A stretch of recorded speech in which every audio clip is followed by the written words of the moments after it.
നമസ്കാരം. എല്ലാവർക്കും ഈശ്വരാനുഗ്രഹം കിട്ടട്ടെ എന്ന് പ്രാർത്ഥിച്ചുകൊണ്ട് എല്ലാവരെയും ഞാൻ ഈ വീഡിയോയിലേക്ക് സ്വാഗതം ചെയ്യുന്നു. ഞാൻ ഇന്ന് പറയുന്ന വിഷയം 1202 ആണ്ട് മലയാള പുതുവർഷ സമ്പൂർണ്ണ രാശിക്കൂറ് ഫലമാണ് ഞാൻ പറയുന്നത്. അതും മിഥുനക്കൂറിന്റെ ഫലമാണ് പറയുന്നത്. ഈ പുതുവർഷത്തെ മലയാള പുതുവർഷത്തെ രാശിക്കൂറ് ഫലം.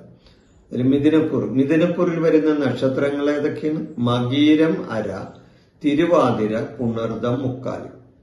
ഇതാണ് ഈ മിഥുനക്കൂറിൽ വരുന്ന നക്ഷത്രങ്ങൾ. ഇവരെ സംബന്ധിച്ച് ഈ മലയാള പുതുവർഷത്തിലെ ഗ്രഹങ്ങൾ, പ്രധാനപ്പെട്ട ഗ്രഹങ്ങൾ ഏതെല്ലാം ഭാവങ്ങളിലാണ് നിൽക്കുന്നതെന്ന് നോക്കാം. വ്യാഴം 2ഉം 3ഉം ഭാവങ്ങളിലും, ശനി 10ഉം 11ഉം ഭാവങ്ങളിലും, രാഹു 9ഉം 8ഉം ഭാവങ്ങളിലും സഞ്ചരിക്കുന്ന കാലമാകയാൽ ഇവരെ സംബന്ധിച്ച് ഈ കൊല്ലം ഉണ്ടാകുന്ന കാര്യങ്ങൾ കുറച്ച് ചുരുക്കി പറയാം. അതോടൊപ്പം തന്നെ ഓരോ മാസത്തിലും ഉണ്ടാകുന്ന കാര്യങ്ങളും വിശദീകരിച്ച് പറയുന്നതാണ് വീഡിയോയിൽ. അപ്പൊ ചുരുക്കി പറഞ്ഞു കഴിഞ്ഞാൽ ഇവർക്ക് ഈ വർഷം സ്വത്ത് സമ്പാദനത്തിന് അനുകൂലമായ ഒരു സമയമാണ്. സ്വത്തുണ്ടാക്കാനായിട്ട് അനുകൂലമായ ഒരു സമയമാണ്. വിനോദങ്ങളിൽ ഏർപ്പെടാൻ ഇവർക്ക് ഈ വർഷം അതിനുള്ള അവസരങ്ങൾ വന്നു ചേരും. ബിസിനസ് കാര്യങ്ങൾ കൈകാര്യം ചെയ്യാൻ വേണ്ടി ഇവർ ധാരാളം യാത്ര ചെയ്യേണ്ടതായിട്ടും വരും. യാത്ര പോകാൻ ഇടവരും ബിസിനസ് സംബന്ധമായിട്ട്. സാമൂഹികമായ വിജയം ഇവർക്ക് കൈവരിക്കാൻ കഴിയും. കാരണം സാമൂഹിക രംഗത്തൊക്കെ പ്രവർത്തിക്കുന്നവർക്ക്, പൊതുരംഗത്ത് പ്രവർത്തിക്കുന്നവർക്ക്, രാഷ്ട്രീയക്കാർക്കൊക്കെ വിജയം കൈവരിക്കാൻ കഴിയുന്ന ഒരു സമയമാണ്. ബന്ധുക്കളുമായുള്ള ഇടപെടലുകൾ ഇവർക്ക് ഗുണാനുഭവം കിട്ടാൻ ഇടവരും. ബന്ധുക്കളുമായിട്ടുള്ള ഇടപെടലുകൾ മൂലം ഇവർക്ക് അതിനുള്ള ഗുണങ്ങൾ കിട്ടാനിടവരും. എന്നാൽ സൗഹൃദങ്ങളിൽ നിന്ന് നിരാശയായിരിക്കും ഇവർക്ക് ഫലം. സൗഹൃദപരമായിട്ട് കാര്യങ്ങൾ ഇവർക്ക് നടക്കില്ല, അതിൽ നിന്ന് നിരാശ കിട്ടും. ഇതൊക്കെയാണ് സാമാന്യമായിട്ട് ഈ വർഷത്തെ ഓരോ മാസത്തിലും ഇനി ഇവർക്ക് ഉണ്ടാകുന്ന ഫലങ്ങൾ. അതോടൊപ്പം തന്നെ ചുരുക്കി പറയാം. ചിങ്ങമാസത്തിൽ ഇവർക്ക് സ്ഥാനമാനലബ്ധി ഉണ്ടാകും, സ്ഥാനപ്രാപ്തി കിട്ടും, ഗ്രഹലാഭം കിട്ടും, വീട് കിട്ടാം. അതായത് വീട് പണി ആരംഭിക്കാനോ പുതുക്കി പണിയാനോ അല്ലെങ്കിൽ പുതിയ വീട് വെക്കാനോ ഒക്കെ കഴിയുന്ന ഒരു സമയമാണ്. അതാണ് ഗ്രഹലാഭം എന്ന് പറയുന്നത്. എന്നാൽ ഇവർക്ക് രക്തരോഗവും ഉഷ്ണരോഗവും ഉണ്ടാകാനുള്ള സാധ്യതയുണ്ട്. പിന്നെ ഇവർക്ക് വാക്കുകളിൽ വിജയമുണ്ടാകും. ഇവരുടെ വാക്കുകൾ കൊണ്ട് ഇവർക്ക് വിജയത്തിലെത്താൻ സാധിക്കും. അപ്പോ ചിങ്ങമാസത്തില് ഗുണവുണ്ടാവും, കുറച്ച് ദോഷവും ഈ ചിങ്ങമാസത്തിൽ ഇവർക്ക് വന്നു ചേരുന്നതാണ്. ഈ കന്നിമാസത്തില് ഇവർക്ക് സ്ത്രീകളുമായി അകൽച്ച വേണ്ടി വരും. സ്ത്രീകളുമായി അകൽച്ചയുണ്ടാകും. അതോടൊപ്പം തന്നെ ഇവർക്ക് സ്ത്രീസുഖം കിട്ടില്ല. സ്വർണം കിട്ടാൻ സാധ്യതയുണ്ട്, ആഭരണങ്ങൾ കിട്ടാൻ സാധ്യതയുണ്ട്, ധനനേട്ടങ്ങൾ ഉണ്ടാകാൻ സാധ്യതയുണ്ട്, ബന്ധുക്കൾക്ക് ഐശ്വര്യവും ഉണ്ടാകാൻ സാധ്യതയുണ്ട്. ഇതാണ് കന്നിമാസത്തില് ഇവർക്കുണ്ടാകുന്ന ഫലങ്ങൾ. കന്നി കഴിഞ്ഞാൽ പിന്നെ തുലാമാസത്തിൽ ഭാര്യയോടും സന്തതികളോടും കലഹം ഉണ്ടാകാൻ സാധ്യതയുണ്ട്. വാക്ക് തർക്കം, പ്രവൃത്തി തടസ്സങ്ങൾ എന്നിവയും ഉണ്ടാകാൻ സാധ്യതയുണ്ട്. അപ്പൊ തുലാമാസത്തിൽ ഇവരെ സംബന്ധിച്ച് അത്ര ഗുണകരമല്ല കാര്യങ്ങൾ.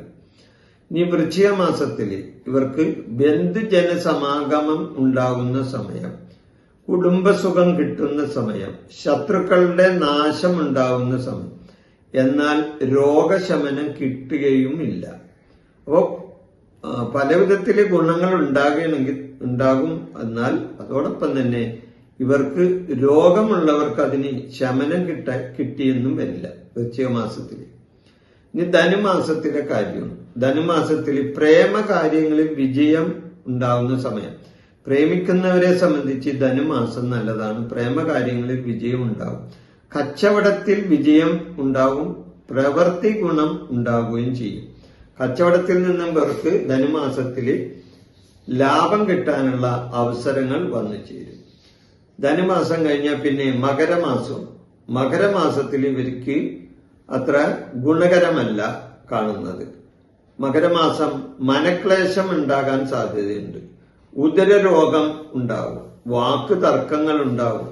എന്നാൽ കാര്യജയം ഉണ്ടാകുകയും പുത്രസുഖം കിട്ടുകയും വസ്ത്രലാഭം നേടാൻ കഴിയുകയും ധനനേട്ടങ്ങൾ ഉണ്ടാവുകയും ചെയ്യും ഇവരെ സംബന്ധിച്ച്. അപ്പൊ ഗുണമുണ്ട്, ദോഷം ഉണ്ടാകും ഈ മകരമാസത്തിൽ. ഇനി കുംഭമാസത്തിൽ ഇവർക്ക് ഭക്ഷണത്തിലെ ശ്രദ്ധക്കുറവ് മൂലം ആരോഗ്യപരമായ പ്രശ്നങ്ങൾ ഉണ്ടാകാം. ഭക്ഷണത്തിലെ ശ്രദ്ധക്കുറവ് മൂലമാണ് ഉണ്ടാകുന്നത്. വിശാല മനസ്കതയുണ്ടാകുന്ന ഒരു മാസമാണ് കുംഭമാസം. നിയമകാര്യങ്ങളിൽ വിജയം ഉണ്ടാകുകയും ചെയ്യും. കുംഭം കഴിഞ്ഞാൽ മീനമാസത്തിൽ ഇവർക്ക് ഉന്നതരുമായി കൂടിക്കാഴ്ചയുണ്ടാവും. പ്രധാനപ്പെട്ട ചില ഉന്നതരുമായിട്ട് ഇവർക്ക് കൂടിക്കാഴ്ച നടത്തേണ്ടതായിട്ട് വരും. വിജയാനുഭവങ്ങൾ ഉണ്ടാകും. പുതിയ സുഹൃത്തുക്കൾ വഴി കാര്യവിജയങ്ങൾ ഉണ്ടാകാനും സാധ്യതയുണ്ട് മീനമാസത്തിൽ. ഇനി മേടമാസത്തിൽ കച്ചവടത്തിൽ ഇവർക്ക് പുരോഗതി വരുന്ന സമയമാണ്. മേടമാസത്തിൽ ഇവർക്ക് കച്ചവടത്തിൽ പുരോഗതി വരും. വരുമാന വർധനയുണ്ടാകും. തൊഴിൽ സംബന്ധമായി നേട്ടങ്ങൾ ഉണ്ടാകും. ആരോഗ്യകാര്യം തൃപ്തി ഉള്ളതും ആയിരിക്കും. അപ്പൊ മേടമാസം ഇവർക്ക് നല്ലത് തന്നെയാണെന്ന് പറയാം. മേടം കഴിഞ്ഞാൽ പിന്നെ ഇടവത്തില് സാമ്പത്തികമായ ലാഭമുണ്ടാവും. സന്തോഷകരമായ കുടുംബജീവിതം ഉണ്ടാവും.